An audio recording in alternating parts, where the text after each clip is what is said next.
Esse é mais um vídeo, mapa mental, vídeo 8, e vai ser sobre a aula 15 e 16. Nessas aulas a gente entrou no capítulo 4, análise integral dos equipamentos. No capítulo 1 a gente viu o sistema e volume de controle. No sistema a gente definiu que era quantidade definida e identificada da matéria, e volume de controle a gente definiu que é uma região volumétrica específica no espaço que a gente seleciona para fazer uma análise. E a matéria dentro desse volume está mudando ao longo do tempo, porque é um escoamento. A gente viu superfície de controle, e ela é dividida em duas partes, seção real e seção imaginária. A seção real ela vai coincidir com a superfície interna da parede, da tubulação, e a seção imaginária é transversal ao escoamento. Então aqui um exemplo desse limite, né, essa superfície de controle. A gente tem aqui uma seção real e duas seções imaginárias.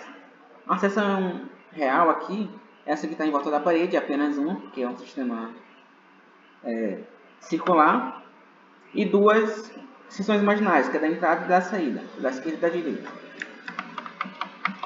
A gente entrou no capítulo 4.2, na parte 4.2, vazão e fluxo de massa. A gente viu que a vazão Q, que é a vazão volumétrica, numa seção, é o volume de fluido que vai escoar através de uma seção por unidade de tempo. A gente tem aqui a equação da vazão volumétrica, que é basicamente a velocidade vezes o vetor, que é só para decidir a direção, e dA, que é a velocidade da área. A gente viu também fluxo de massa M, numa seção, que é a massa de um fluido que vai escoar através da seção por uma unidade de tempo, que é basicamente a mesma equação da vazão volumétrica, mas adicionado a massa específica. E também que a velocidade que a gente vai usar aqui é a velocidade média do escoamento. A gente fez algumas deduções de equação, e uma delas a gente viu que em seção circular, a velocidade média é a velocidade máxima sobre 2.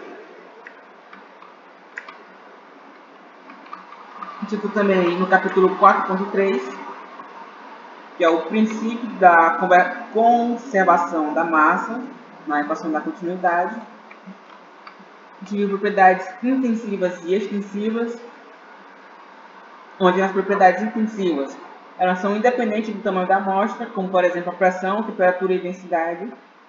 As propriedades extensivas vão ser dependentes do tamanho da amostra, como a massa, volume, momento, energia e o peso. A gente viu a equação básica da formulação de volume de controle.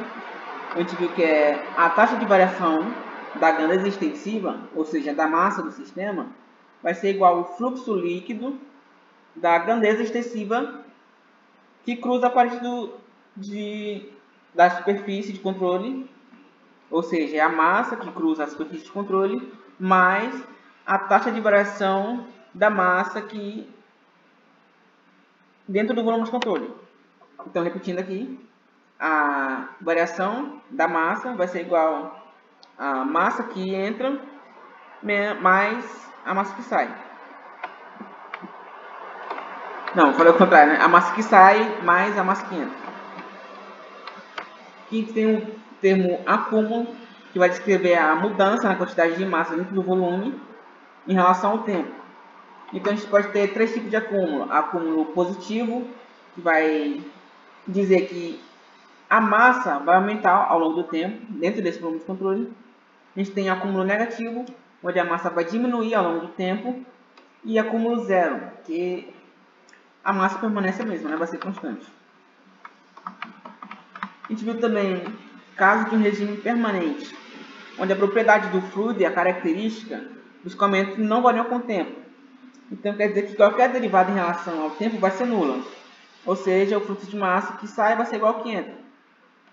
Então, mesmo que dizer que a gente vai ter um termo de acúmulo nulo. Então, foi basicamente isso que a gente viu nessas aulas. A gente também fez muito equação, muito exercício para desenvolver essas fórmulas. Essa referência foi da aula 15 e 16 do PDF.